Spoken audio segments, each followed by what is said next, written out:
The Wise Coin. Once upon a time, in the court of a mighty king, there was a minister known far and wide for his remarkable intelligence. The king trusted him deeply. No major decision was made without his counsel. But greatness often breeds envy, and the other courtiers looked at him with jealous eyes. One misty morning, the king turned to the minister with a sly smile and said, "You're brilliant, I admit, but your son is a fool." The minister's brow furrowed. "Your Majesty, may I ask, why do you say that? What has he done?" The king chuckled. "Each morning when I go out to meet the people, your son is there. I hold out 2 coins, 1 gold, 1 silver, and ask him, which is more valuable? And every single time, he chooses silver." Laughter erupted across the court, echoing off the stone walls. The minister stood silent. Embarrassed, he returned home and called his son.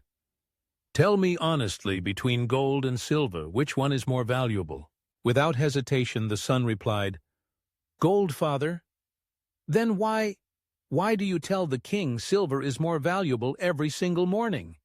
The son smiled quietly and led his father to a small wooden box in his room. He opened it. Inside lay a pile of shining silver coins, hundreds of them, neatly stacked. "These," he said, "are the coins the king gives me each day I choose silver." The minister was stunned. "What is the meaning of this?"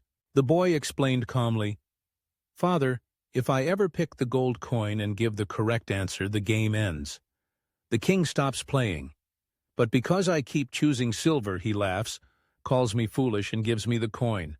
He enjoys the joke, and I keep collecting coins. 1 gold coin is worth more.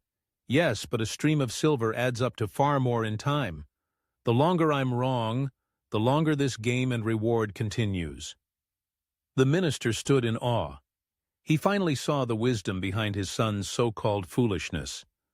From that day forward, whenever someone mocked his son or laughed behind their backs, the minister would simply smile and say nothing. In life, not everyone will understand your actions. Wisdom doesn't always shout. Sometimes it speaks through quiet choices and patience. Some people boast of doing little. Others do great things without making a sound. If your heart knows you're doing what's right, let the world say what it will. Because often, the world calls genius madness simply because it doesn't understand it. If this story moved you, share it with someone who needs to hear it today. I'll see you in the next story, where small things often carry the biggest lessons. Stay patient. Stay grateful. Keep moving forward.